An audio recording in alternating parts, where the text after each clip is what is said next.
x.com/home. It'll never be X to me. It's always Twitter, dude. We always refer to it as the Twitter.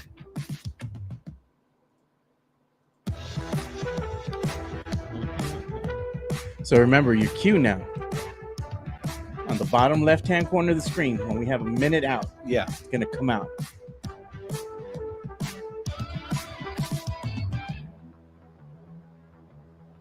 Now, are you a frozen or on the rocks kind of guy? It just depends, dude. Most of the time I like it frozen. But if it's, I don't know, sometimes if I'm sitting down with my friends or whatever and everybody's getting it on the rocks, I'm like, sure, why not? Let's change it up. So I had that poll out there: lime, strawberry, mango, or other. Which one are you? Lime. I like lime. I mean, it's called classic for a reason, right? Let it go, Joe. Let it go. What's up, Jason Garcia? Joining us from Portland, Oregon. Nice. Sam Salinas. Good morning, boys. Good morning, Sam. Good to see you, man. Everybody that's joining us for today, and for today's episode and joining us in the chat. We appreciate you guys immensely. We can't grow without your support. And there's Sid. Good morning, Vietnam. What's up, Sid? Yeah, we got some things to talk about today. Do we?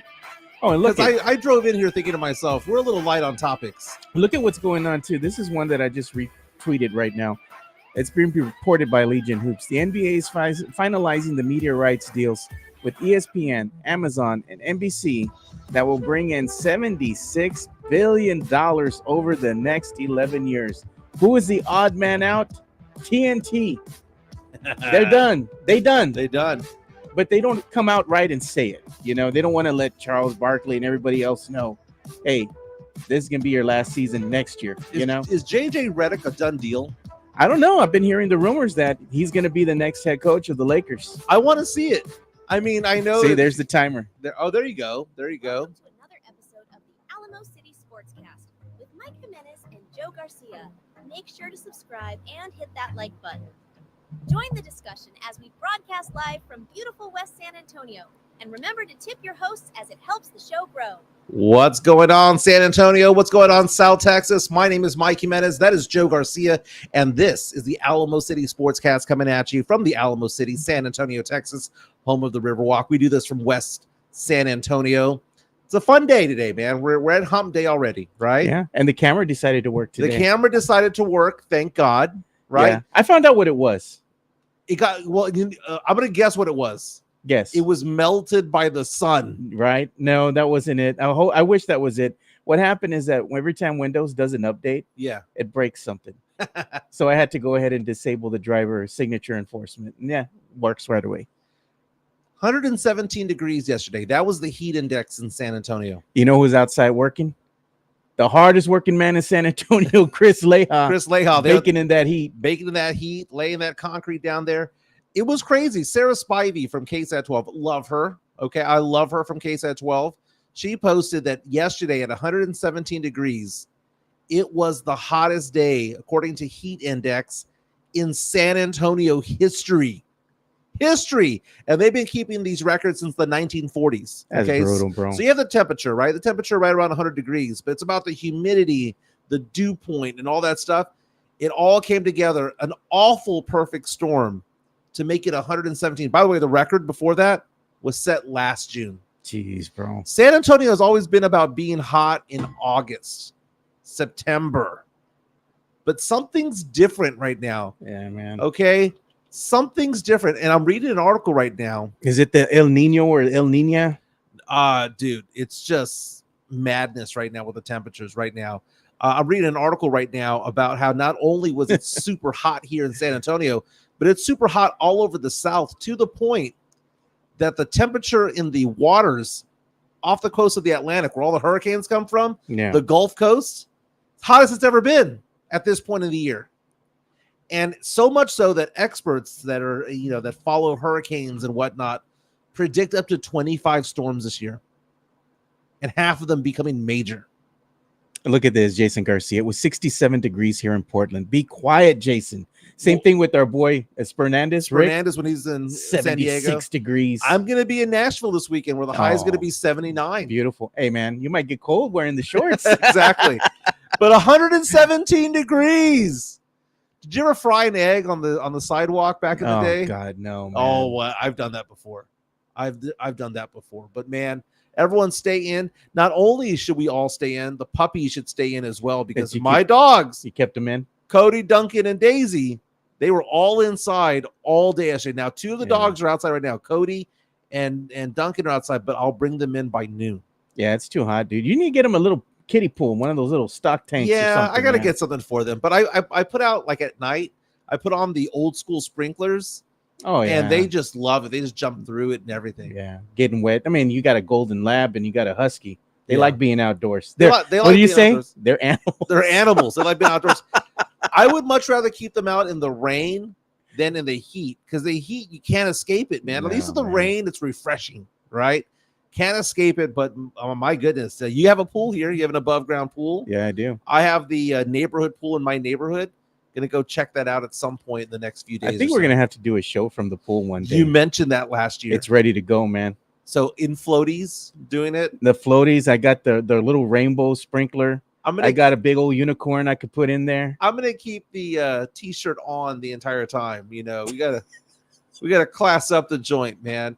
Now, someone earlier on our feed here said that this was the best podcast. Oh, yeah, I saw that, man. Who said that? I saw that earlier as the show was starting. Dude, going back. It's Pete. There to go. Pete Garcia, thank you for being part of the show. Says best podcast in the city.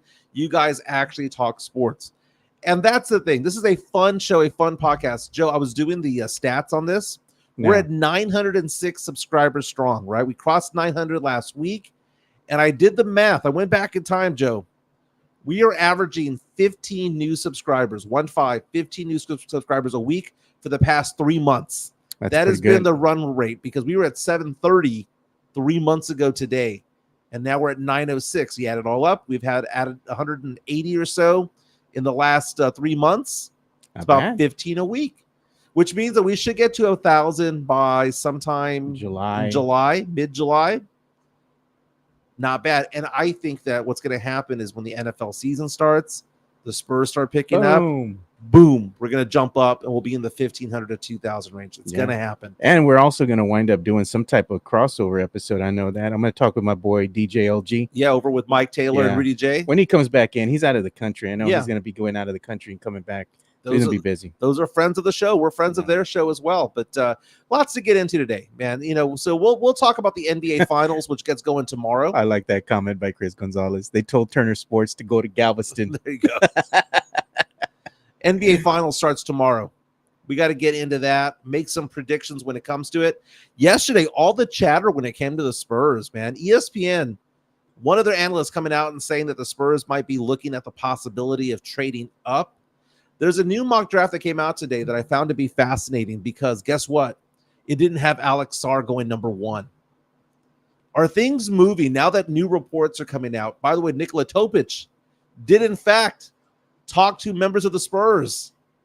We were talking about that yesterday. Yeah. Why was he not being talked to yet? Lots going on when it comes to it. Also, we need to talk about CeeDee Lamb.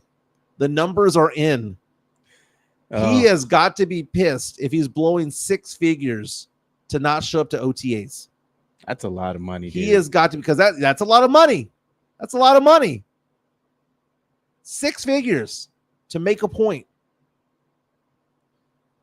Sydney Sweeney is in the news. Oh, man. Buying a new crib. That's always good. $20 million. She's 20 some odd years old. She's 26 years old. Getting a $20 million crib. So maybe Demon Mike make an appearance when it comes to it. We also have a poll on our Twitter account at MJ Acquire Taste. What is the best margarita flavor? The lime, I think, man. So we gave the options of lime, mango, strawberry, or other. Because the other could be pineapple, could be coconut, could be orange, could be raspberry. They named a flavor after you. Coconut. Yeah. Thank you. Appreciate that. I was like, raspberry? No, they named it coconut. Oh my God, dude. But it's funny because people were coming out, were like, well, what about swirl? Well, that's not a flavor. That's just two flavors put together. But Yeah, people got man. really dramatic about it online. So you can vote on that. We'll update that later on in the show. Because what's the one that the girls always mix together? It's like strawberry and lime usually. Yeah. You know, you see them walking around the AT&T Dude, Center, people already Cross reaching Center. out to us. We need to get to that now. So people are saying mango with chamoy margarito. That's according to Sith. My favorite, Joe, is frozen mango. And if you want to add salt, if you want to add chamoy, if you want to add tahini, I'm all about it as long as it's mango. And I don't know why that's the case, dude. I went to Smoothie King the other day because my daughter wanted a smoothie. Yeah. And I got a mango one. Mango was never my flavor. Like growing up, it was always about strawberry, right? You grow up with strawberry, and then you go on to be more sophisticated. You get lime. And then I remember I had this, my first ex-wife was very bougie. Yeah. Okay. And, you know, she would add the prickly pear, the sangria, all that stuff. And now, really, I would rather have mango margarita over all of them combined. My mango margarita with a little bit of tahini. You put a little bit of chamoy on that sucker. Because it's not sweet, It's good. but it's not bitter like the lime one can be. Because you can have a bad lime margarita. Oh yeah, it's the mix or something. Yeah, gone bad there's or just something there. Now, what is it about those margaritas that you go to like Las Palapas or you go to a Mexican restaurant and they put like the drink in the middle, like the big red, Oh or they put yeah, the beer, the Modelo. That's a different animal. But then you look at it, you start doing the math on it. It's like 1,400 calories, man. That's a lot, dude. For a drink. You know, we used to have some good margaritas back in the day, man. We used to hit it up all the time when I worked at USAA.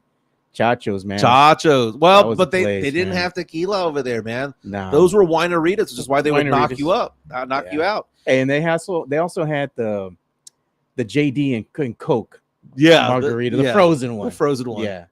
The results are in right now. 40% saying that they would like to have the classic lime, 26% saying strawberry, 24% mango, 9% gave other as an option. When they say other, they're talking about swirl, they're talking about prickly pear. Some are saying that strawberry lime. Mike Baez from Bear County Social Apparel saying that strawberry and lime mix is good. That's not bad. But I'm gonna have a margarita in the next week. You can count on it. You can count on it. Hey, maybe when you go to Tennessee, I don't know. If you're in Tennessee, you can be drinking some whiskey, dude. Ooh, some whiskey, dude. Tennessee whiskey. That's the name of the song. Exactly, man. I'm looking forward to it, man. We have a concert that we're going to on. I might do some work there on Friday. One of the companies that I do business with is headquartered there in Franklin, Tennessee. I'm going to a concert in Franklin, so they're telling me you better hit up our headquarters. So I might do some work on Friday. Stop by, say hi. Say hi, see if I can get some swag. Gonna go see Charles Eston perform on Friday. Maybe they take you to lunch or something, man. Yeah. CMA Fest is Saturday and Sunday, so I'll be checking that out. Lainey Checking Wilson, out the hotties in the shorts, in the boots. White girl heaven, baby, is what we called it, man. White girl heaven. My nephew says, if it ain't snowing, I ain't going. You know, the thing about Nashville is that Nashville is the capital for bachelorette parties. Did you know that? Really, dude? The bachelor party, never knew that. The bachelor party capital for men is Vegas. Right? We're going to Vegas. They even made a movie, The Hangover. Right? You go to Vegas to go hang out with your boys before you get married. But for women, the number one destination is Nashville. That's crazy, man. And it's fun. Well, yeah, because I mean, it's a good scene that they have there on that main strip. Yeah, Broadway walking Street, up and down, checking everything out. You've got the Opry. Yeah, and it's a pretty nice area. It's a nice part. It's nice of it, weather, of dude. it all. The weather's great. There's just it's kind of like 6th Street but cleaner. I was gonna say without the urine smell. It's a classy 6th Street. It's kind of like Bourbon Street, only classy. Yeah, man. 6th Street in Austin's overrated, dude. That place is dirty as hell, dude. Dude, they haven't cleaned it since '93. No, man. There ain't been no street sweeper up and down that street in a long time. But dude. I'm looking at the prices for concerts right now, man. It's not bad, dude. I can get tickets for $70 to go check out some. It could be worse. I mean, you could be paying $200-$300 a ticket, you know. But I mean, $70 is doable. So I'm rewatching the TV show Nashville, which is on Hulu. One of my favorite shows of the past 10-15 years. Connie Britton starred in that show. Hayden Panettiere, Nugget, also starred on that show. One of my favorites. And I was watching an episode yesterday, that was taking place in the Franklin Auditorium, the Franklin Theater. Oh yeah, yeah, Which is where I'm going to a concert Friday night, and it's a movie theater. yeah. That is a concert venue, so it's like they actually show movies there. But one of the theaters is where they're going to They have do the like a little performance. stage or something Yeah. up there. Yeah, yeah, So I'm looking forward to that, man. So I'll be there Friday. So I won't be here Friday. Fernandez will be here on Friday. yeah. We're gonna have a special guest. Monday is up in the air for me because it depends on what time my plane arrives. Well, I still might have my boy doing double duty. There you go. There Yeah. you go. Hey, but you know, one thing I was gonna tell you too that I thought was kind of bittersweet for me this morning. Yeah. I went and dropped my son off at school. That was the last ride, dude. Ooh. Because he's a senior. So this is the Yeah. last day of school for him. He's getting out at 1, so we're gonna go do lunch together. But I was telling him that song "School's Out Forever." He's like, "Yep." I said, "What are you gonna do when you get back home?" He says, "Go to sleep." Like, Yeah. you know, he's like, "I'm tired. I just want to go to sleep." You know, we never really embraced that, soak it in. Because I can't remember the last day of high school or the last day of middle school. I'm sure it was emotional, Yeah. but I don't remember it, man. I do. The last day for me is like me and my friends knew that this was probably going to be the last hurrah for all of us because we're going to be all going our separate ways, college and whatnot, you know. And the last day is we're all walking out of the hallway for the last time. We opened the door and we kind of just turned around and looked one last time. And then we went out. We had fun. We took in a movie. We saw Tombstone. I remember Nice. that. We saw Tombstone. We hung out. We had some drinks. We had some food. You know, just had a good day, man. Just chilling with your homies. Yeah, I don't remember any of it. I don't remember my last day at Texas State. I don't remember my last day at UTSA because social media did not exist. I Yeah. bet you we would have had photos and postings about it all, but it doesn't exist. It's just it's just a memory. It's like that meme says. There was that one time you went out with your friends to go play, and it was the last time, and you didn't know at the time. Yeah. It just kind of happens. Life happens. We become older. But let's talk a little bit of sports. Yeah, we got NBA finals coming up. NBA finals. I'm intrigued by this mock draft that came out this morning on Yahoo Sports by Kristen Peak, NBA draft analyst for Yahoo Sports. And what I found odd about it is a couple of things. Number one, overall, she does not have Alex Sarr going to Atlanta. Atlanta had a 3% chance of winning the overall number one pick. They're saying, you know what? Zachary Reshape might actually be the better fit, ending the season in France on a high note, as she mentions. 14 points per game, 7 rebounds per game. She has Alex Sarr, the center, going to the Washington Wizards. We know that those two guys are 1 and 2. They're 1 and 2. But the belief that the Spurs can get Stephon Castle at number 4, I've seen mock draft after mock draft after mock draft this week. I've seen 4 of them this week that have the Rockets going after Stephon Castle. Now, I want to talk to you about this, Joe. Stephon Castle has come out and said that he does not want to play for a team that has an established point guard. Now, Fred VanVleet has been over there for the past couple of seasons with the Rockets. They have Jalen Green. They have a lot of good young talent there in Houston at that guard position. What do you think, Joe, about a player like Stephon Castle, who has never played 1 minute in the NBA, to come out and say, you know what? I want to call my shot. I want to be able to say, I'm going to work out with these teams because I want to play for these teams, and these other teams that I'm not working out for, I would like for you to not consider me. Now, this comes to mind a little bit, Joe, because Caleb Williams in the NFL, number 1 overall pick, Chicago Bears, was kind of that guy as well. He was trying to dictate where he was going. Had a conversation with my friend Sean the other day about this, and he was saying that he doesn't like the fact that players are doing this, where they're trying to dictate the situation. But I had to remind him, Kobe Bryant didn't want to play in Charlotte. Yeah. Eli Manning did not want to play in San Diego. They forced their way out, and they were doing this leading up to the draft, either by A, not working out for certain teams, or B, saying that they just outright were going to refuse to play. Who drafted Eli Manning? Was it the Chargers? The Chargers. It was a trade. And he started complaining right away. His daddy had to intervene. Yes. Yeah. So, then the immediate trade to the Giants. And then you saw what happened. What was it? Vlade Divac and spare parts for Kobe Bryant. Yeah, and then the Lakers didn't even keep Vlade for long. He went to the Kings. I was going to mention this. Chris Gonzalez also points out John Elway did it as well. John Elway said, I'll go play baseball. Yeah. Right? So that's for the number 1 overall pick, though. John Elway, top pick. Yeah. Kobe Bryant was not a top pick, right? He was But straight out of high school. Eli was one of the top picks. But Stephon Castle, it's not like he's a phenom. He's a very good player who eventually will become a solid NBA player. That guy, you look at Stephon Castle, he has a high floor. You know that he's going to play in the NBA. Yeah. He's going to play in the NBA for 10, 12 seasons because he has a high floor. You know he's not going to suck. He might not be a superstar. High-end scenario, he's Tyrese Maxey. High-end scenario, he's Drew Holiday, right? Worst case scenario, he's Marquise Tybalt. Yeah, he's not Matisse Tybalt, rather. He's not like a pet project that, well, let's go ahead and take a chance on the kid, make him develop. I mean, he already has mechanics. He already has a good base to build around. Reece Arche, who's projected to go 1 or 2, that is a project still. That is a project. So we're not going to know if he's going to be good or not for 2 or 3 or 4 seasons. He needs seasoning in the G League potentially. Yeah. But the ceiling is so high. So there's a difference between a high ceiling and a high floor, right? Yeah. You look at the ceiling and the floor of Reece Arche, could be a bust, could be a superstar. Got to roll that dice. Right? Yeah. Stephon Castle may not have the highs of highs, but his low end is really good.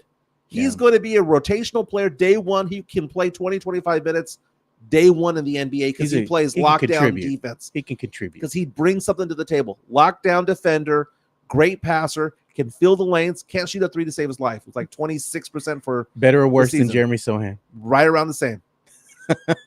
Right around the same. But they're a little bit different, apples and oranges. He's the one who wants to push the ball up the court as opposed to finish the play. But I found this to be fascinating because Stephon Castle coming out and saying, I'm not going to go sign with you. I'm not going to work out with this certain team. I want to be with a team that does not have an established point guard. And he's even calling his position. He's calling his position because he's actually a combo. He's a 6'6" guy. He's a 6'6" guy who sometimes plays off ball as a shooting guard. And he's coming out saying, no, I want to play point guard in the NBA. And for the idea that he's going to go to the Houston Rockets, who have a ton of guards over there. Yeah, man, that does make sense. What would you think if the Rockets just look at this guy and go, screw you, this is our pick. We're going to do what we do. Just to be bitter, to be the bitter ex. It wouldn't surprise me if they did something like that. But, I mean, at the end of the day, what are you going to do? You have too many guards on your team already. That be like the Spurs, Right. What are you going to do? At this point, you're going to go. This is the thing that the Spurs have to make the decision on. Best available player, or are you going to go ahead and draft for position? Well, look at the roster of the Houston Rockets, who went 500 this year.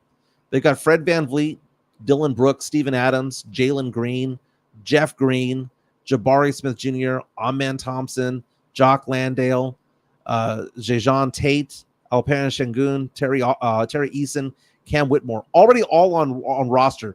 Basically, they have like 4/5 of their roster already established, right? But you look at the guards. VanVleet is out there. VanVleet is earning $42 million a year. He's going to be starting point guard, right? Then you have Jalen Green, Amen Thompson. These are combo type of guards. Dude, Stephon Castle will be pissed. He'll get lost in the mix over there, man. Tavares reaching down and saying, Spurs need bucket getters, no defense-minded players. Can't turn everyone into Kawhi. It's a good point. Chip Anglin not here anymore, man. Yeah, the Spurs aren't a very good team. Like I was saying, if you pick anybody, you don't have the luxury of sending them to the G League for an eternity. They got to contribute right away. So according to Yahoo Sports, at number 4, they have the Spurs going after Reed Shepherd. 6'3", 187, one and done out of Kentucky.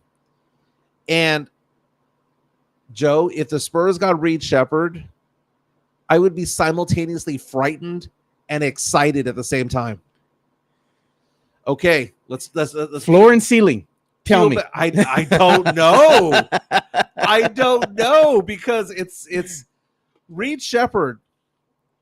If the guy was 6'6", he'd be the number 1 overall pick, and everyone would be wanting him. But he's 6'3". He jumps through the ceiling, man, through the roof. 42-inch max vertical. What position would you have him play? I guess point because of size, but he's really a shooting guard. But think of it this way. Is he an upgrade over what we already have? Well, I mean, is he going to displace Trey. Devin Vassell? What about Trey? But who's going to bring the ball up? Because Reed Shepherd is, oh my God, I like him a lot, dude. I mean, what are you going to do with him in the lineup? He's electrifying. He is, dude. Dude, he had the highest max vertical jump in the combine 3 weeks ago. Look at this. 42 inches. Reed Shepherd is Doug McDermott 2.0. The difference is Reed Shepherd averaged 2.5 steals per game at Kentucky. 2.5 steals per game. So it's not like he's somebody who's just knocking down threes. Doug McDermott, JJ Redick, Steve Kerr, and what other white guy you want to say, because again, for some reason we have a hard time comparing these guys, cross race, which I have no problem with, but it's kind of funny how people bring that up. Reed Shepherd, 52% from three last season. 52. I don't care if it's a few inches closer than the NBA. That is 52. That guy has a lockdown shot. He can jump, dude. 42-inch max. He could, dude, when you watch Kentucky play, his arms are forever in passing lanes. It's just the thing, he's undersized. For a shooting guard to be at 6'3". So what do you want? Do you want another undersized player like in Kellen Johnson? That's the thing. DA coming out and saying Wemby will bring the ball up the court. Don't worry. I don't want Wemby bringing up the ball. Why do you want a 7'4" guy bringing up the ball? That makes no sense to me. Wemby needs to come off the play, have somebody bring the ball up the court, find him in his spots. If Wemby is bringing the ball up the court, it's simply because no one can actually get him the ball. They need a good enough to get him the ball. Wemby needs a good point guard that has chemistry with him and can find him. Sith coming out with Jeremy at point guard. That has already failed, dude. You're just trying to get under my skin at this point. Tavarius Dillingham is undersized. Not only is he undersized, but he came in at 165 pounds, which is seriously undersized. Look at Puro Pinche Sports. I had asked the question, best available, or are you going to fill a position? And they're answering this. If Castle is gone by the 4th pick, let's get best available player. So who is the best available? Because according to Yahoo Sports, at number 4, you have Reed Shepherd going to the Spurs. Number 5, Tijan Saloon, who we talked about yesterday. He's already met with the Spurs. Dude, I think this might be the play at 4, dude. It might be the play at 4. He is like a rocket. This is a guy that all the mocks had going around 17 or 18, I don't know, about 2 months ago. But he just balled out in the LNB playoffs. Stock went up, man. As they mentioned, he's a sleeper pick for a top 5 pick. NBA wing, 6'9", 203 pounds for Chalet in France. Chalet, that's the same league that Wemby was in. He's French. I would rather the Spurs go after this guy than Reed Shepherd at 4. I would too, man. The French connection, dude. I like it. At 6, Matas Buzelis. That's an outside one that I think the Spurs should look at. And I think Spurs fans would actually get excited about coming out of the G League Ignite. Added 20 pounds of muscle, according to Yahoo Sports. Buzelis, between 6'9" and 6'10", 212 pounds. The guy can finish dunks, man. It's like we see Zach Collins all the time. Before him, Jakob Poeltl.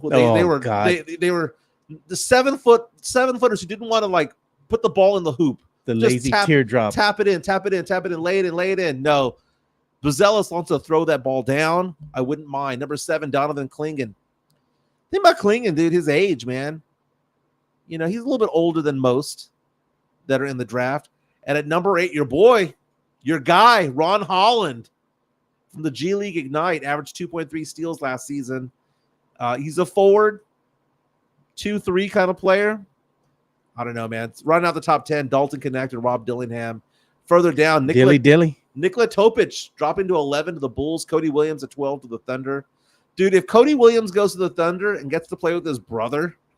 Jeez, bro. The irony. So, Puro Pinche Sports says Matas Buzelis is definitely who he'd go with. And that's the thing about this draft, is that there's so many players that are very similar in stature, similar in ceiling, similar in floors. There's no tier 1, tier 2, tier 3.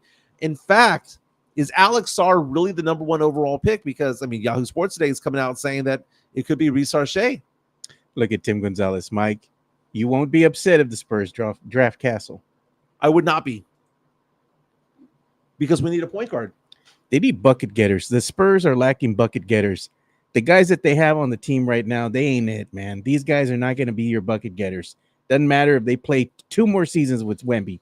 This roster's not it, man. Well, the Spurs have 2 first-rounders. Yeah. I think one of them could be a bucket getter, and I think one of them could be either A, defensive-minded, or have it be somebody that is you stash away. Yeah, I mean, like we said before, Jeremy Sohan could be trade bait.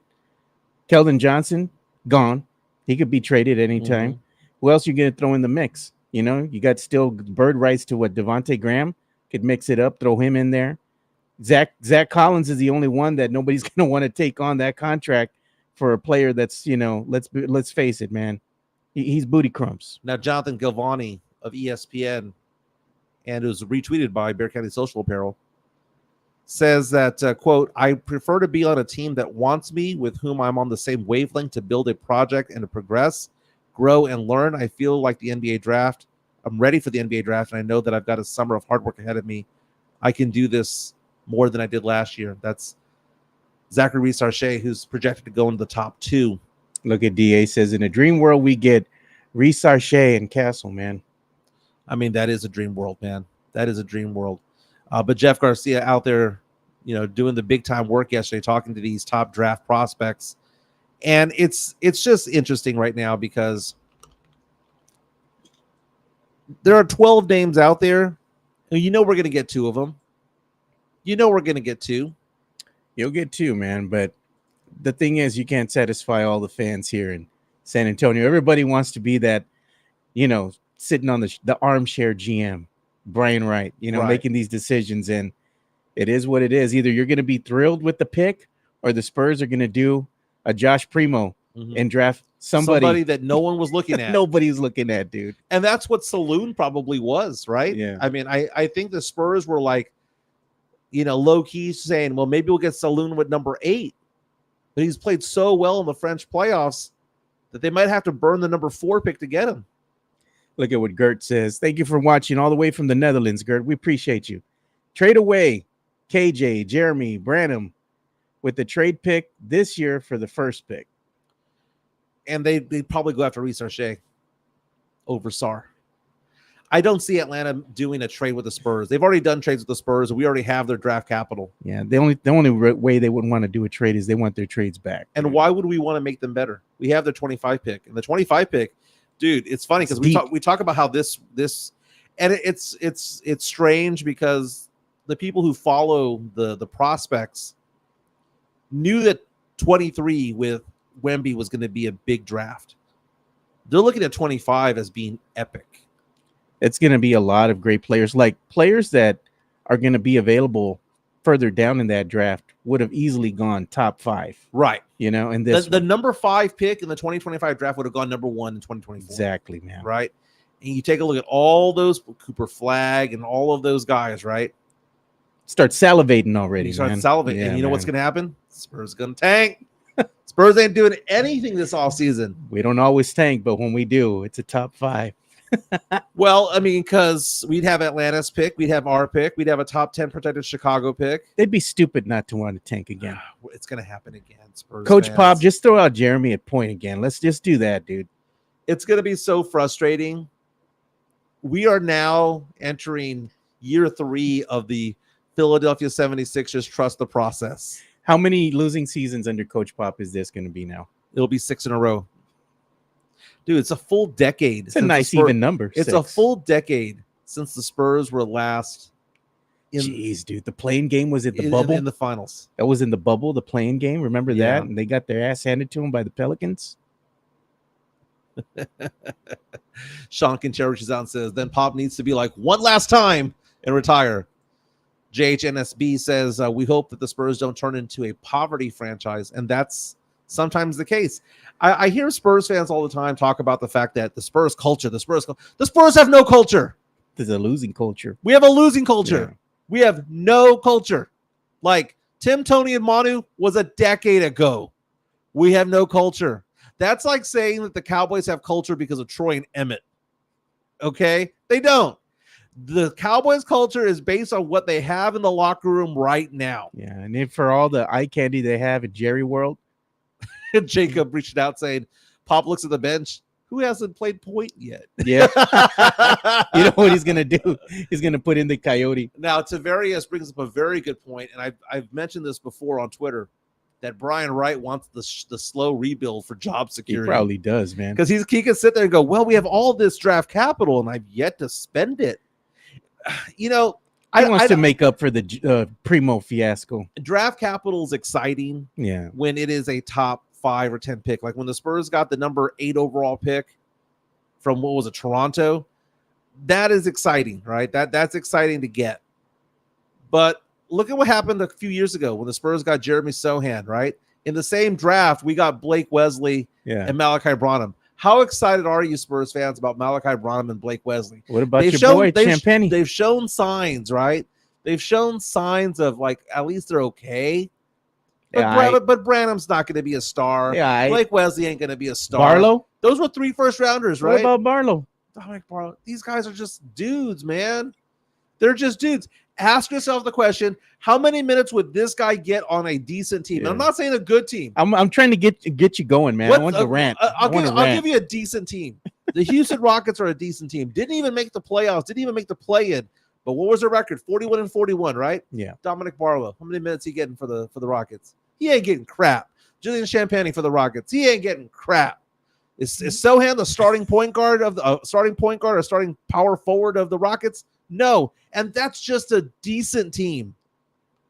And this idea of, well, we got to keep them together for 3 or 4 or 5 seasons and all this stuff. Like, yeah, we got to burn through Wemby's rookie contract. The day that Wemby turns around and says, I don't want to be here anymore, he's gone. Yeah, right now the Spurs have money. They have money that they can go out and use to go and get some players. In order to do that, you're going to have to say goodbye again to some of your fan favorites. It's a growing process. You got to shed that old baggage in order to get to the promised land. Mario Cavasso is helping me with the transition into the next story, saying, breaking news, the Spurs have signed CeeDee Lamb as their point guard. Let's talk about CeeDee Lamb, because Adam Schefter dropped the bomb today about how much it's going to cost for CeeDee Lamb to not show up to OTAs this week. Again, keep in mind, earlier this week, the Minnesota Vikings gave Justin Jefferson a $35 million a year deal, $140 million, most of it guaranteed. CeeDee Lamb was drafted in the same draft, just a couple of picks apart. Similar stats, better health. He wants to get paid, and the Cowboys are not doing that. But what is he doing? Mandatory mini camps. CeeDee Lamb not there, misses day 1, loses 17 grand, misses day 2, loses 34 grand, loses 51 grand on day 3 for a grand total of $101,716. It's a lot of money, but you know what? Why doesn't CD show up for the biggest moments, just like Dak? Right. You have your biggest moments, and what happens? Both Dak and CD decide to shit the bed against the Green Bay Packers. Dude, no, you got to throw the ball to CD. Yeah, but you also got to get free. You got to get open. Well, no. That's your job as a receiver. I don't know. Your job as a receiver is to run the route, and if it's not there, you got to get open, and hopefully your guy finds you. James Pledger and I used to have this fight all the time on San Antonio Sports Star back in the day. The best quarterbacks don't let their receiver get out of the game. No one's going to dictate what Patrick Mahomes does, right? If Patrick Mahomes wants to get the ball to Kelsey, he can get the ball to Kelsey. Oh, because he trusts his arm. Back in the day, Tyreek Hill. Yeah. If he finds his guy, the best quarterbacks find their guy and they make their guy make a play. Let him make a play. What does Dak do? What's the Cowboys offense predicated on? Find the open guy. Well, sometimes when you find the open guy, you're not letting your star player make the play. You're going to progressions like, first look, second look, third look, fourth look, and all of a sudden you got some backup tight end catching the ball. You force the ball into your guy, even if he's double teamed. You let your player, your star is there, a star for a reason. You make him make a play. He's got to make a play. You know what? I'm going to go out on a limb here, and I'm going to say something that might be controversial. But you know what? At the end of the day, if you're choosing between Micah Parsons and CeeDee Lamb, bye. Wow. Bye. It's been real, brother. All right, let's take a look at the stat line here from the playoff game. Now it's a little bit skewed because the Cowboys got a lot of junk yards down the stretch, right? So did CeeDee Lamb actually disappear? He had 9 receptions for 110. I mean, he got the stats, but then again, Dak Prescott threw for 403 yards because they did prevent defense the rest of the way. Cowboys were down at some point in that game, 48-16 at the start of the fourth quarter. That was an ass whooping, dude. Right. Ass whooping. Jake Ferguson with 2 touchdown receptions to close the game, make it look closer than what it was. Yeah, we need players that are going to show up in these big moments. And, CeeDee Lamb, Dak Prescott, they're going to want to get paid, but you're going to be graded depending on how well you do in these big moments. Dak doesn't show up. CeeDee doesn't show up. If they're not going to show up in the biggest moments, why are you throwing money at them? Just so they can have an okay, season? I mean, that's not good enough. The expectation for Cowboys fans is going to be Super Bowl, right? And if they haven't sniffed a Super Bowl since when? The 90s? It's been a while, dude. Dude, come on. 96, man. Baby. Tavarius bringing us some breaking news, and it's been confirmed. Got some breaking news about the NBA draft. Nikola Topic, who has been rumored to be the guy the Spurs want at number 4, has a partially torn ACL. Dude can't stay healthy, man. He's damaged goods. Damaged goods, man. You're 18 years old and you're done. Don't want him no more. Done. He's going to happen with the same thing's going to happen to him that happened with poor Jabari Parker, bro. Dude, Jabari Parker. He's going to be crying. And well, actually, no, because he's already from Europe, right? So he's okay playing in Spain. Shanghai Sharks, here we come. But Jonathan Givani of ESPN and Draft Express saying projected top 10 draft pick Nikola Topic has a partially torn ACL. His agent confirmed to ESPN. Topic is at the NBA's draft combine in Italy, where he went through the NBA's medical examination. Failed that examination, I'm saying. But you know what? Hey, Spurs got that pick at 35. Would you do that, Joe? Second rounder on Topic. If he's there at 35, I might roll the dice on the brother. Sit on the bench, youngin'. Okay. At number 48 or wherever the Spurs have that, right? Yeah. Okay, so Topic or Bronny James? Jeez, bro. I'd go with Bronny. Bronny's going to bring you the media, bro. Topic has been real, but Bronny's there at 35. You got to get Bronny, dude. But think about the dynamic that this changes in the draft. Topic was the best prospect at the point guard position. What do the Spurs need? Point guard. Point guard. But he ain't it, dude. He's going to be more injury prone than anybody on the team. I mean, who does this benefit? Does this benefit Reed Shepherd? Does this benefit Rob Dillingham, who has been falling in the draft, right? Now, Dilly is a combo guard. Yeah. 6 foot 161. He's a combo guard, not necessarily a point guard. No. Topic was the guy in the point guard position because I can't think of anybody else. I mean, Stephon Castle says he's a point guard, but he's really a combo. Yeah. I don't know, man. I think that this is a big deal for the NBA draft. So I'm going to go back to that mock draft that we were talking about from Yahoo Sports. Look at Puro Picha Sports. Bad knees or bad heart? He's talking about Topic or Bronny. Right. It's true. Devin Carter. That's who benefits out of Providence. Look at Jonathan C. I'd be the coach from Varsity Blues. Can he play? Yeah. Nice. So Devin Carter has been linked to the Spurs by rumors and innuendo. He's a junior, played for Providence, which is a very disciplined backcourt, 6'3", 195. And as Yahoo says, I'm quoting Yahoo, says, no other guard tested better during the draft combine than Carter. He tied for the best max vertical jump with Reed Shepherd at 42 inches and broke the 3-quarter court sprint record. His body of work this past season is a direct indication of how productive he can be, particularly in the open court. Devin Carter was projected in many mock drafts for the Spurs, looking at him at number 8. I think that Devin Carter is the guy that benefits from Nikola Topic going down more than draft stock's going to go up, more than a Rob Dillingham, more than a Reed Shepherd. I think we see somebody who's going up, right? Going up in value. We'll see how high he climbs up the ladder, man. Let's give some love to Jeff Garcia from Locked On Spurs, man. He's been doing a fantastic job interviewing a lot of these draft prospects and all the articles he's been writing. Let's give some love to Jeff Garcia from Locked On Spurs. Locked On Spurs is your daily Spurs podcast, hosted by Jeff Garcia, the lead Spurs writer for Ken's 5 San Antonio. Jeff has a healthy plethora of guests all the time on the Locked On Spurs podcast. You can also follow Jeff on Threads at Jeff G Ken's 5 SA. You can also follow Jeff on Twitter at Jeff G Spurs Zone.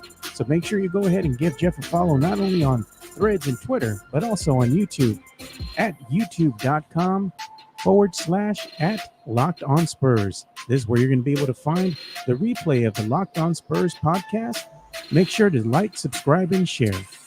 And what does he have on the docket for today? Well, he has a lot of different articles coming out. He did have on his draft spotlight Reed Shepherd, talking about Reed Shepherd and the possibility of him becoming a Spur. Most recent articles, again, talking about the Spurs possibly packaging 2 of their first rounders to move up in the draft.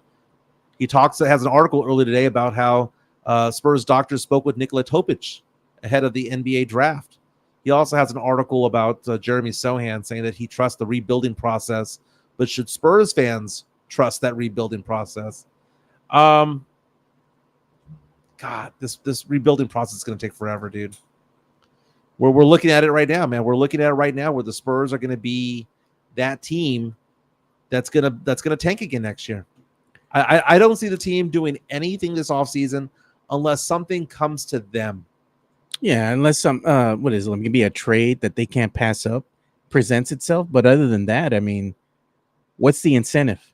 Why would you want to win now? You know, you got that 25 draft coming up. No, man, you tank hard. And then what ends up happening is you got to figure out what's the future of this team. Yeah, I forgot which former NBA player was asking this question earlier. They need an identity. It was Robert Ory. It was Robert Ory. Robert Ory was on San Antonio Sports Star talking to Jason Minix and Joe Reinagle yesterday in the morning. Yeah, and he was talking about the Spurs' future, and you need to know who's going to be the coach, and it's not going to be Pop forever. Pop is the oldest coach in NBA history. I'm not going to go on a Pop rant.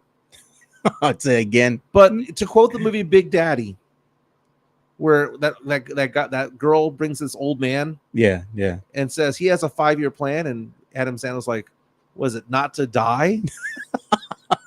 What's your 5-year plan look? Your 5-year plan look like not to die. What's your 5-year plan look like? And you need to have a plan for the future. And Popovich isn't the future. He isn't the future of this team. So if Popovich isn't the future of this team, why is he the head coach when Wemby's there? Yeah. $9 super chat from Coach Gio.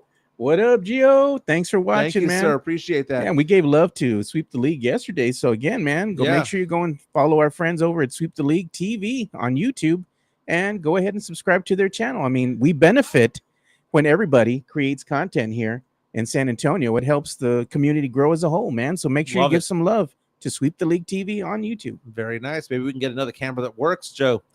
Show my screen, dude. Spurs Culture posted this, and Jeff Garcia from Locked On Spurs also retweeted this. Ask the question, is this a travel?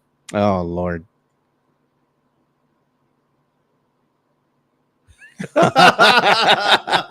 So it looks like it's a pickup game someplace. I'm assuming California or Florida.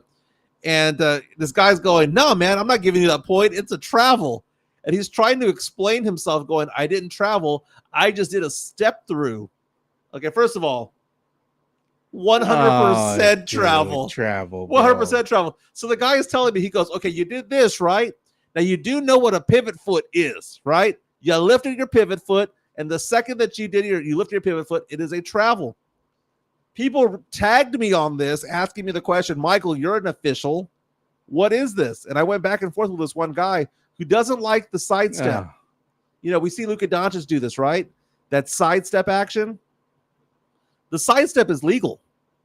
It's now legal. It's traveling 15 years ago, but it's now legal. But what made this a travel was the fact that he lifted his pivot foot thereafter. If you're going to do a sidestep, you have to go straight Look up. at him. You have to go up. He lifted it up. That's a travel. No, and I like how that guy just points at his foot. That's a travel. And that's the question is, did he not travel or not? The question is, how many times did he travel? Because he traveled twice. You can argue that it might have happened twice, but most definitely he traveled once. That's funny, dude. Yeah, Tim Gonzalez saying he tagged us on Twitter about the NBA, with the ESPN, NBC, and Amazon. Yeah, we saw that. We're talking about that as the intro was happening. And interesting to me, because TNT still hasn't made any announcements officially. And that's what's really pissing off like Shaq and Charles Barkley, Yeah, and Ernie Johnson, Kenny the Jet Smith, is that they're left in the dark. They don't have any news say. about their future, what's going to happen, because they pretty much know they've already lost the contract.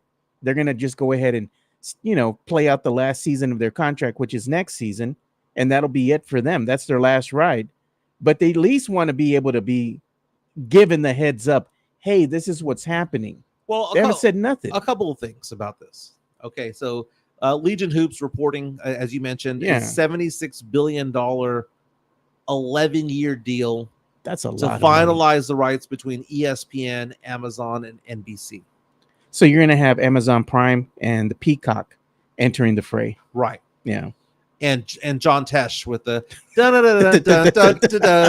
Greatest jingle ever, dude. Greatest ever. And if you've ever heard the story before, he actually has that tape on a voice recorder that he had. Yeah. Remember back in the day when you'd have a what was it called back in the day when you would answering machines? Oh yeah, the answering machine. Yeah. He called himself on an answering machine To record and it. said, "Hey man," he goes, "Hey, it's me calling for me. I have this idea." And he sang it to himself so that when he got back home, he could work on it, which is great. Okay, a couple of things about this. First of all, I like when the streaming services get involved. Yeah. Amazon's doing a good job when it comes to sports, and so is Peacock. Peacock heavily involved in the Olympics, right? That's where you go for the Olympics. Yeah. The Peacock is involved in a lot of sports, a lot more sports than we give them credit for. And they also have soccer on the docket. They have soccer. They have wrestling on the docket. Now you're going to have the NBA on there. If this was Paramount, I'd be like, oh hell no. If this was Hulu, I'd be like, oh hell no. Peacock and Amazon know what they're doing when it comes to streaming, and the experience is even better in some cases. Amazon has great stats, by the way, when you're watching football. Put on the side, great, dude. You could do picture in picture and all sorts of things. On top of that, personal opinion, that TNT show with Ernie, Chuck, Inside the NBA, Shaq, Kenny, low-key sucks. Nah, it's entertaining. I get nothing out of it. It is the same show today that it was 10 years ago. It's funny, the dude. same jokes, It's funny. the same mumbling from Shaq. It's guy talk, man. And then it's Shaq disrespecting people in an interview, going, "Well, I wouldn't have voted for you for MVP, Nikola Jokic, but congratulations on the award." It's stupid. It's Barkley doing the same jokes. Kenny Smith, I like. He's an ass, dude, in person, dude. Ernie Johnson, though. He's 67 years old. Ernie Johnson was going to retire anyway. This show was going to go away anyway because Ernie Johnson wasn't going to be doing this until his 70s. Yeah. So even if they did get part of the package, he wasn't going to do it anyway. The show was going away anyway. I don't understand why people are crying over this show. It's like a familiar face, dude. Kind of, you get used to hearing these guys and seeing these guys all the time. And, it's entertaining. And people like familiarity, Yeah. But, change is needed as well. So we'll see what happens. I'm sure what's going to happen is that the NBA on TNT will exist in some form, but it might not be on the Peacock and it might not be on Amazon Prime. JHNSB says, "You sound like Angel Reese right now. Stop it. I sound like a champion." Is that what I sound like right now? Lord. Well, let's go ahead and go to the full screen. This is courtesy of ESPN. Last night, Angel Reese ejected from a game with 2 minutes to go. It seemed pretty light. What happened? She didn't been called for a technical. She bounced the ball? No, she just waved him off. Now, the ref did say that he heard a curse word come at him, but apparently no one else heard it. Ref says he heard the cuss word, right? No one else heard it. In fact, Lonzo Ball from the Chicago Bulls was at the game, because again, this is the Chicago Sky, I believe is what they're called. Yeah. He was at the game and he goes, "Dude, this was one of the lamest ejections of all time." Says that he's going to pay the fine on her behalf. Says, I saw that. Said, "Keep your bag, girl. I got you. I got you." Yeah. But, I'm not saying that this is as bad as when Tim Duncan got ejected for laughing. That was great, dude. That was gold, Joey man. Crawford. F Joey Crawford, man. But I mean, if you're a professional official and that's what got you, Yeah. a wave off, and something muttered underneath her breath, if that's what got you, that's bad officiating. That is. And look, JHNSB saying, aren't there fines like $25 to $100? I saw that meme. I saw that meme the other Ooh, day. bro. There was a meme that said that. Jonathan C. saying, relax, Mike. Inside the NBA is not just all about sports. Sometimes we just need a break from just sports. I know a certain radio show that does pop culture nostalgia with sports. I get that. What I'm saying is I was never entertained by them. I was never entertained. Like, I never found Shaq to be funny.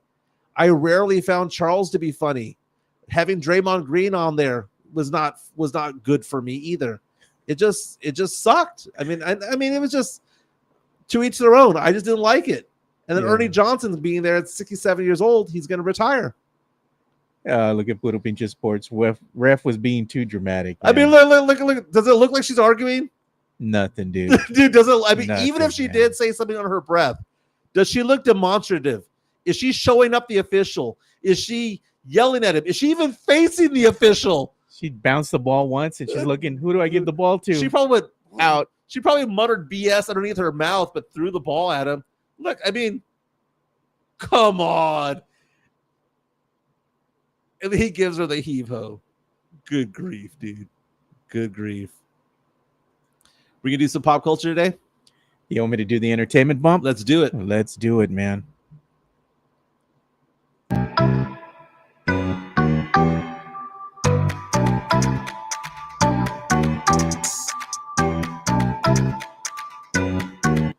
Our girl Sydney Sweeney is buying a new home. Now a Florida resident. She is purchasing a home in South Florida, according to TMZ.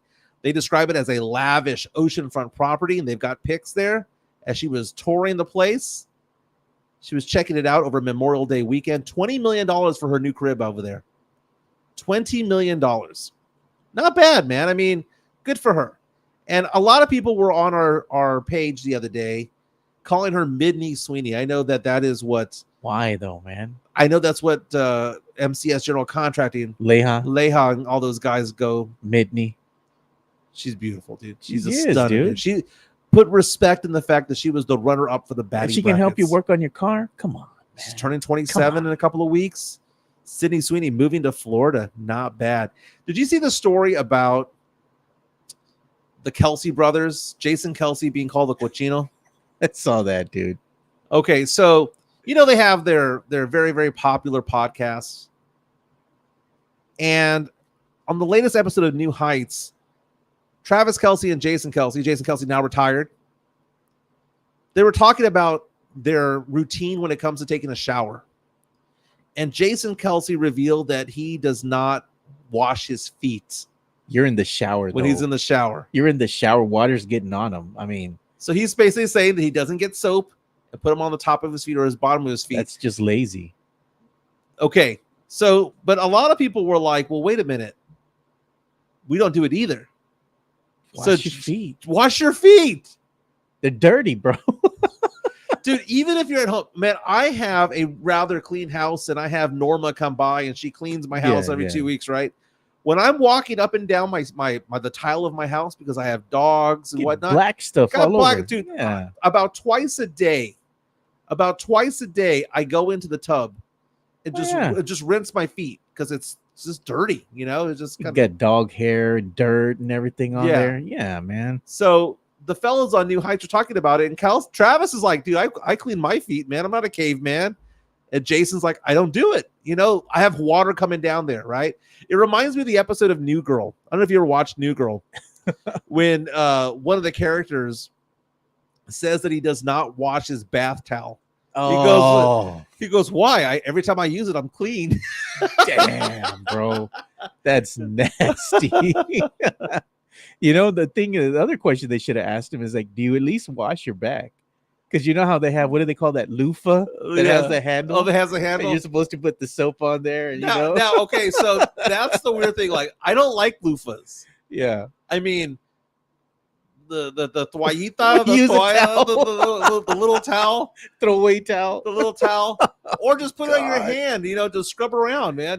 So you wash the boys with the towel?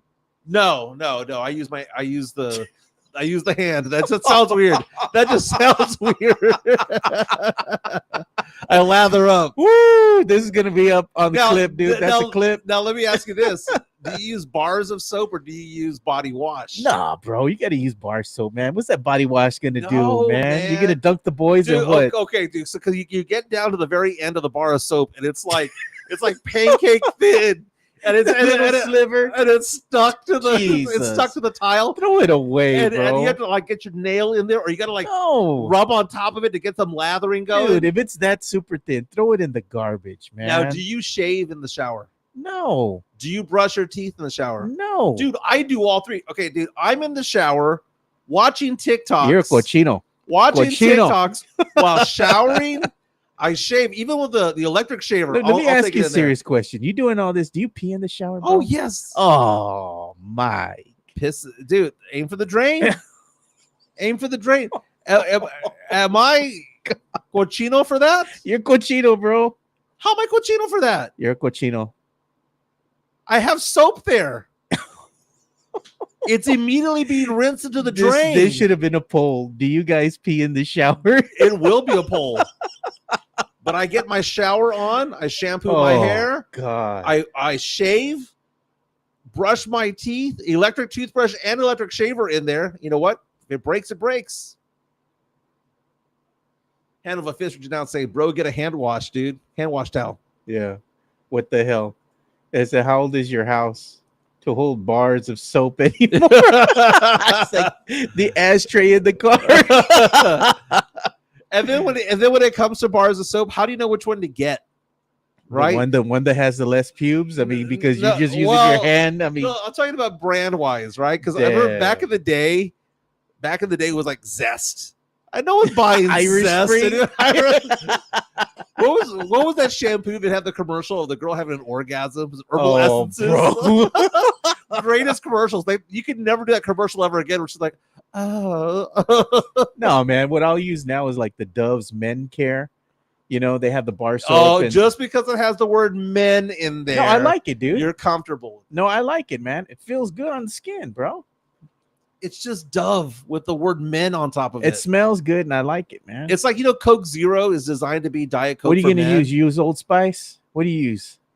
Dude, I use body wash, man. But what kind? There's a brand to it, man. Come on. I'm trying to think of the brand. Was it Walmart Equate? Oh God. No, that's poison. Don't put that on you, man. I use soft soap. I think that's what it's called. All right. I think it's called soft soap. I get it over at Walgreens. They usually have a pretty good special. The Hill Country Fair body wash.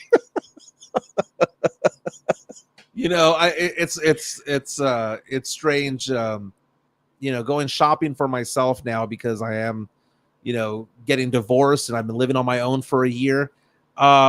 Going shopping, man, I have no loyalty to anything. I buy what's on sale. Okay, if it's Dove, it's Dove. If it's Zest, it's Zest. I'm not loyal to a particular brand or a particular flavor. I mean, do you look at the flavors of soap like on the body wash one? It's like flavors of soap. It's like turquoise dream, and there's another one that's like violet flowers. And do you open it up and take a sniff? No, man. The Dove's Men Care. That's all I got. I go and see it. And I said, that's the one I want. So Rudy J from In the Building, formerly San Antonio Sports Star, he and I had a business trip. We did the Super Bowl Radio Row out in Phoenix, and we shared a bedroom. Right, everyone else got their own room, but me and Rudy got stayed there. You put the minorities together, man. Come on. That was the joke. Come on, bro. That was the joke afterwards. But part of it was he and I had to get up at 5 in the morning. So it was one of those things where it was quieter for us to be downstairs. It was a bigger room, but we had 2 different double beds or whatever. But he was going through my stuff because we shared a bathroom, right? And he's going through my stuff at this Airbnb, and he saw my lotion, and my ex got it for me, and I still use it to this day. It's called bourbon and coffee or whiskey and coffee. Oh yeah, it's pretty good, dude. I've smelled you when you've come from in Bath and before, Body man. Works. Smells good, dude. Dude, he looks at me and he goes, dude, your lotion game is on point. You like the way it smells, right? He goes, it's like cocoa butter, but with coffee. Yeah, Rudy J probably gonna give himself a little squirt, be like, yeah, Jason it's pretty good, man. Jason Garcia, Mike doesn't care about the soap, just who's lathering his backside in the Oh shower. God, bro. Doesn't use a loofah. Yeah, dude, I'm anti-loofah. Because the loofah's like, it scrapes, dude. Look at that, man. Look at Sam Selena's Cremo body wash. Pricey, but it's awesome. Look at Chris Gonzalez. Joe, you don't pee in the shower. No mamas. What's next? You never pee outside. I say that, man, but I ain't doing that in the shower, bro. Jason Kelsey with a tweet following up on this whole thing saying, all of you have been fed diabolical lies that washing every crevice of your body and hair all the time is somehow better or healthier. Any dermatologist not in bed with big soap will agree. Hot spots are all that is necessary and actually leads to cleaner, healthier skin. Jason Kelsey's just standing up for himself here. No, you're cochino, dude. Yeah, you're a dirty ass. Well, there is some truth to it. Have you ever seen somebody who doesn't wash their hair every day? Oh yeah, dude. There's some people who have like really long hair. Guys, a lot of like the guys who like play in bands and whatnot. Dude, their hair is lush. It's because it's not washed. Got that oil. Yeah, there's just something different about it. Yeah, I don't have that luxury, man. My hair gets all nasty, dude. I have a lot of like waves in my hair. Yeah. So I got to like wash it and clean it every day and like comb it out. Because if not, I get like tangles and stuff in it, dude. Well, how long is your shower? A shower like 15 minutes, 20 minutes, dude. 15 minutes? And you're not doing anything else other than showering? What are you doing in there? Yeah, I got to get the water hot, take my time, put on the tunes, get in the shower. Scrub my back. So we all take our phones into the shower, right? Yeah, I put it right there on the counter, off to the side, right? Yeah. Sam Salinas, loofah scrape. They're not Brillo pads. They do, man. I got sensitive skin. Tex-Mex Frank. Mike gonna be like Kramer and wash his dishes in the shower too. Oh, bro, that was disgusting. That is funny. That's a good one. I like that one. I like that one. But Jason Kelsey providing us with some fodder today. This is good. Necio fodder. That's what that was, man. This is good, man. And we found out that Mike pees in the shower. So, dude, we all pee in the shower. I don't pee in the shower, bro. I'm not going to take a dump in the shower, but we all pee in the shower. Have you ever had to okay, this happened to me about 6 months ago where I got home from, I don't know, someplace where I had 2 or 3 beers, right? Because beer is heavy for me. I love beer. It's too filling for you. Like you drink 2 beers, and you look at me and you'll be like, "I'm done, bro. I'm so full. You can't drink nothing." It's like the third. It's like the third taco, dude. 2's not enough.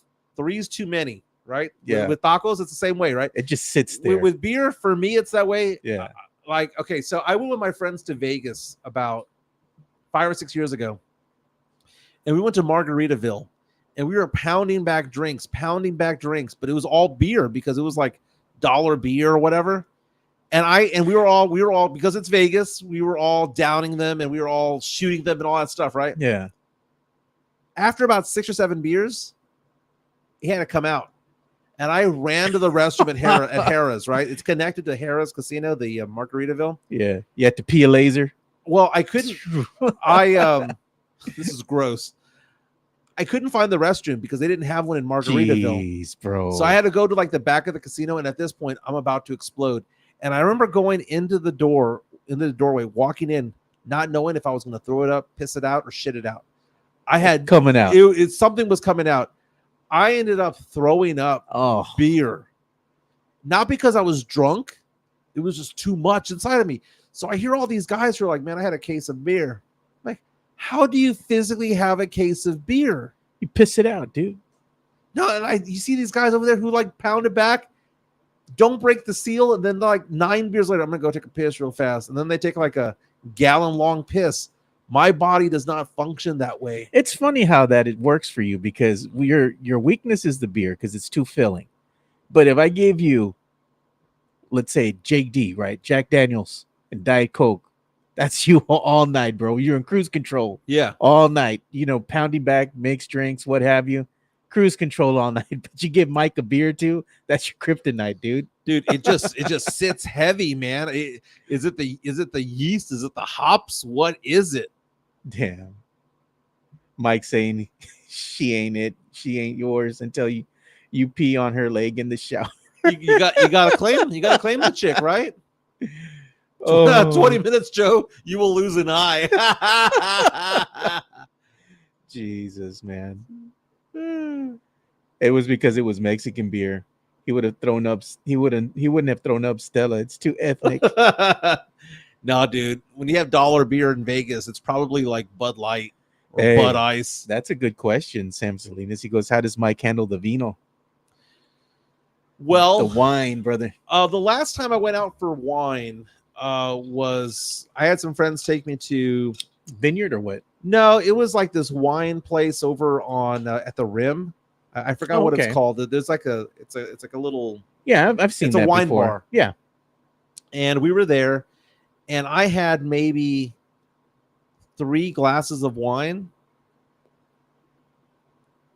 That buzz, that drunk is different, man. There's a different drunk between beer, liquor, wine, champagne, and champagne. The mimosas. Remember the mimosas? Okay, so in the hierarchy of it all, the worst drunkenness that I get is champagne. Like we saw that. Chicana Fuerte saw that. They took a picture of you in the back seat, bro. Yes. Yeah. Second is the wine drunk.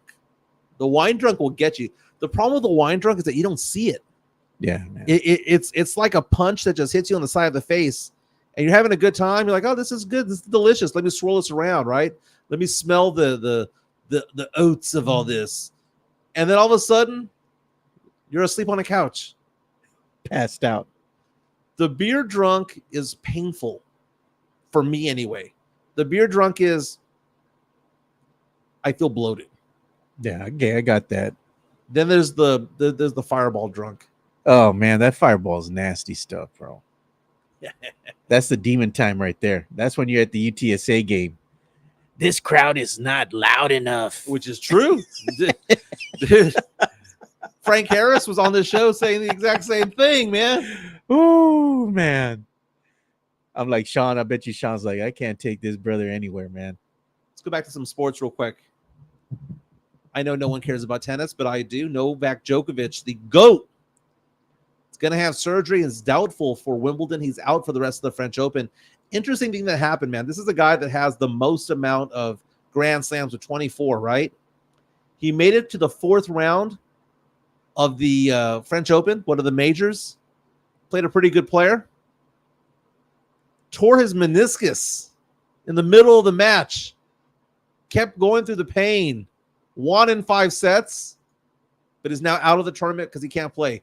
Wouldn't it have been better for him to, it was a 5-set match, by the way, right? Went the distance. Wouldn't it have been better if he had just let the other guy just advance?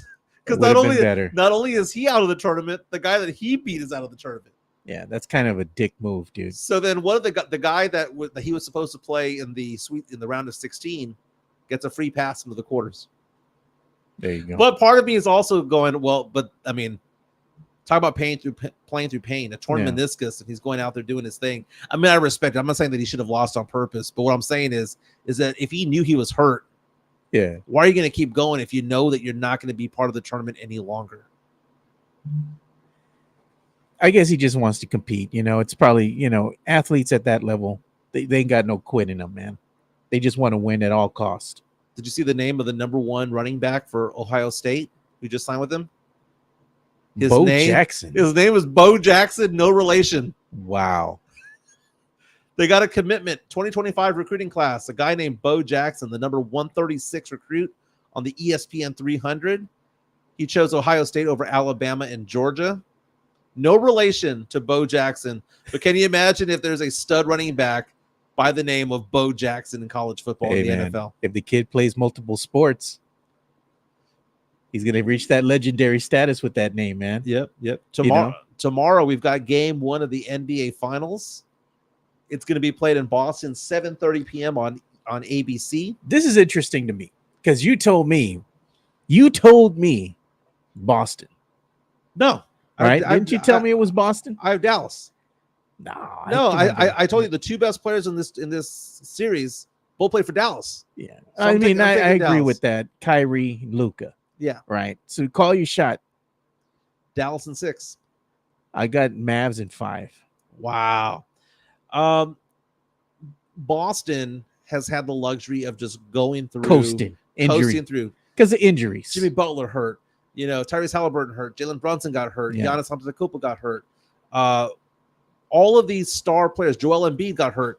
So Boston's just kind of like, pardon me, excuse me. We're now in the NBA Finals. Yeah. They haven't been tested, truly tested.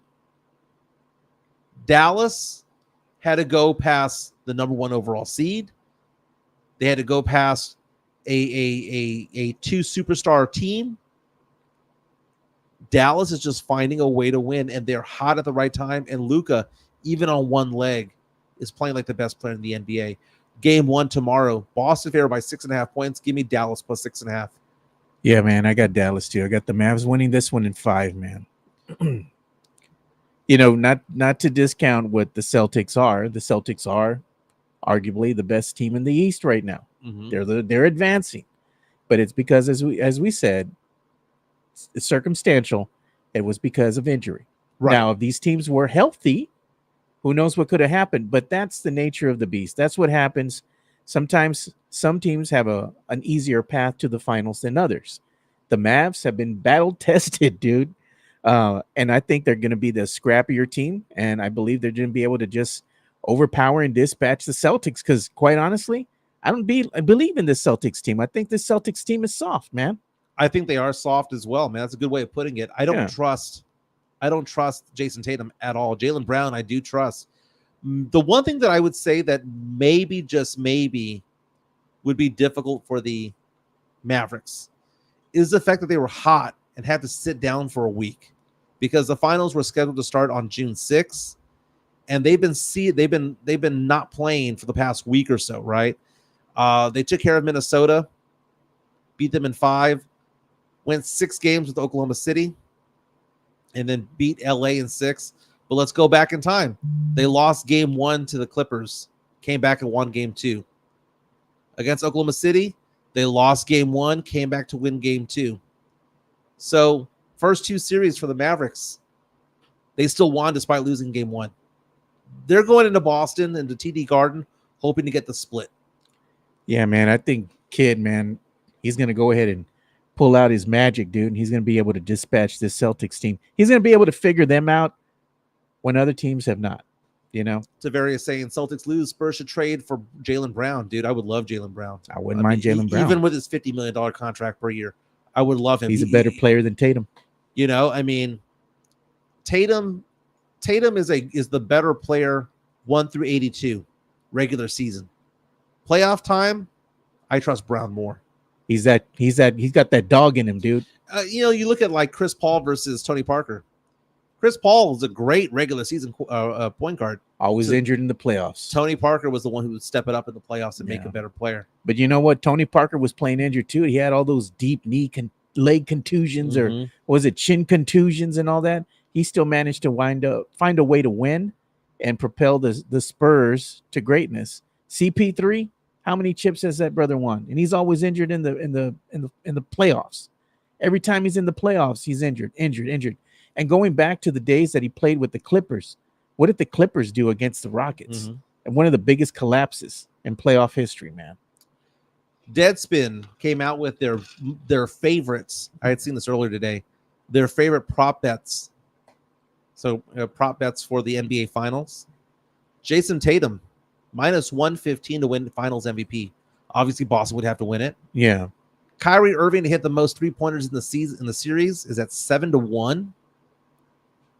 Plus 190. One of these games going into overtime. You think so? Seems to be bound to happen, right? But if it does, I'm sure the Mavs will find a way to win, dude.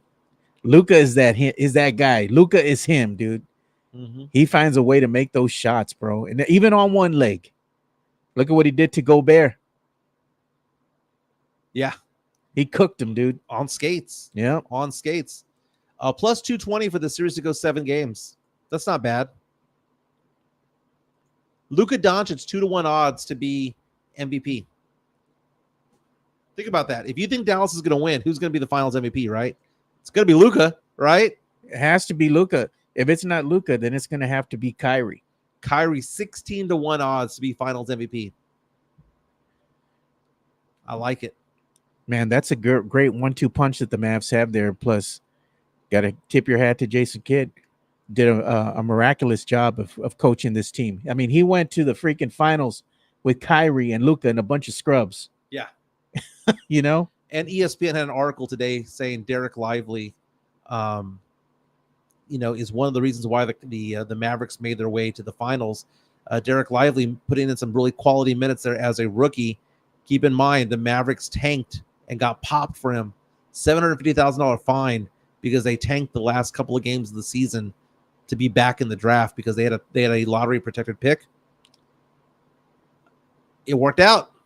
I remember Spence from my old show back in the day. We got pissed off when the Mavericks were doing that, but did you check this out, man? Look at this, dude. This was interesting to me. See if I can share my screen here. What you got? Interesting, dude. Oh, wow. Look at that, dude. There it is. Budinger retired from basketball and began a full-time volleyball career in 2018. He's now headed to the Olympics. Former NBA player Chase Budinger qualifies for Olympics in beach volleyball.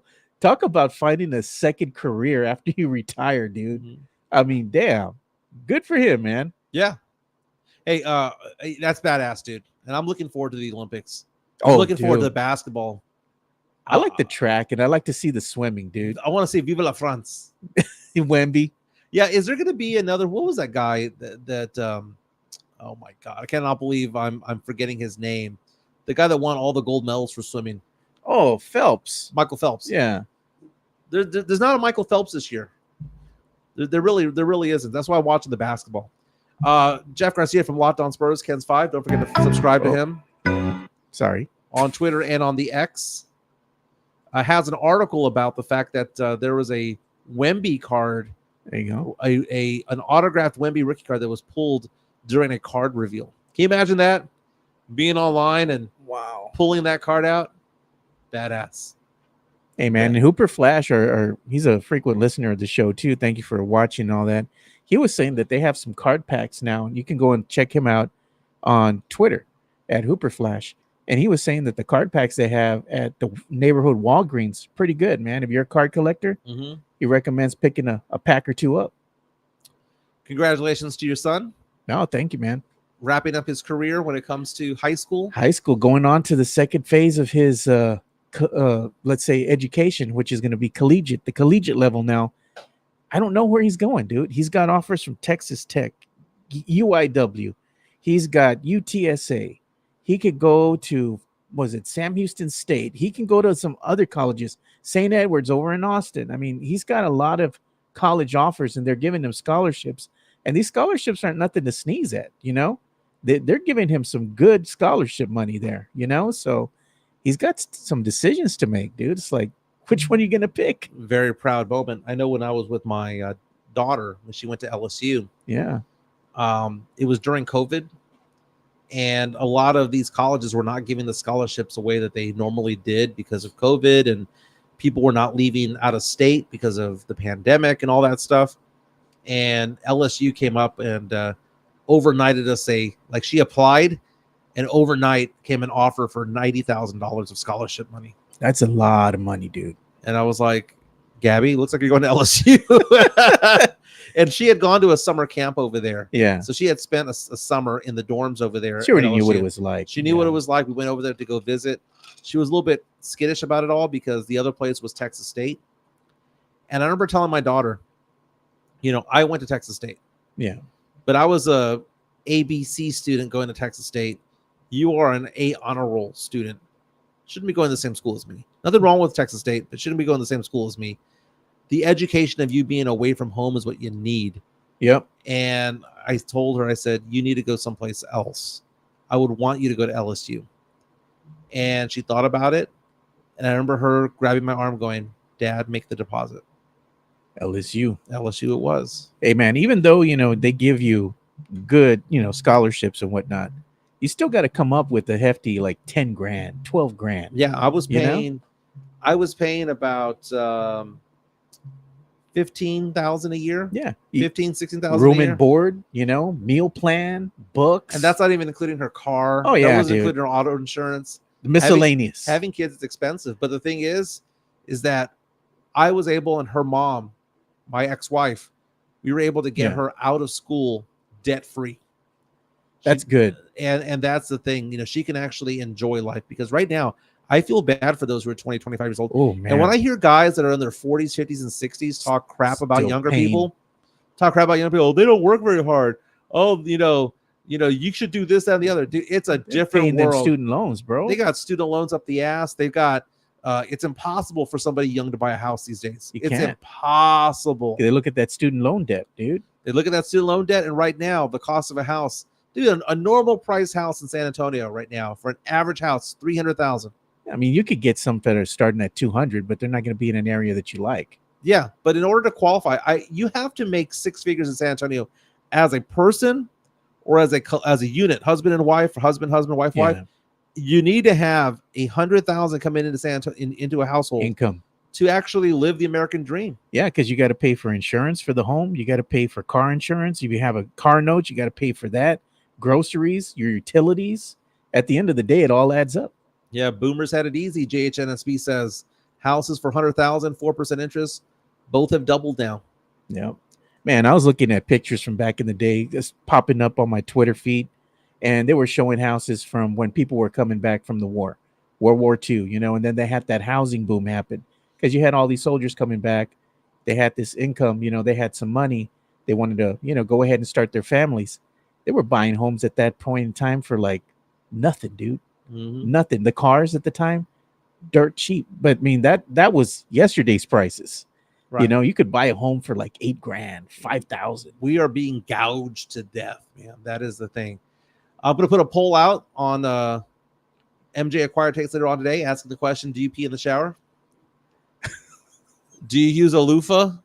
Scrub your back with the loofah, bro. Do you use body wash? You got to use the bar soap, dude. I don't feel clean unless I'm using bar soap. Now, do you do 2-in-1 shampoo and conditioner, or individual one? You got to have individual, dude. That 2-in-1 ain't going to work. I'm good.